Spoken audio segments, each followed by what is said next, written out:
հորմոնալ ստատուսը ակտիվ պահելու համար միանշանակ պետք են ուժային մարզումներ, որpիսի մարմինը հասկանա, որ տվյալ մկանները մեզ օդի ջրի պես անհրաժեշտ են։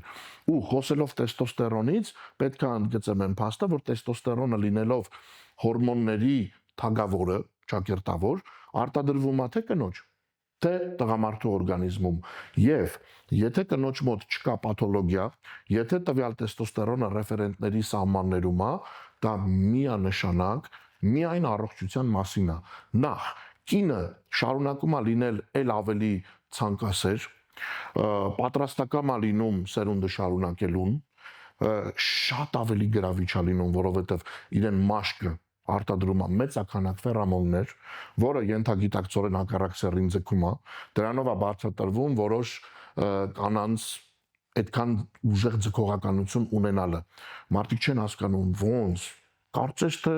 գեղեցկուի չի, բարբի տիկնիկ չի, բայց բոլորը ձգտում են դեպի իրենց։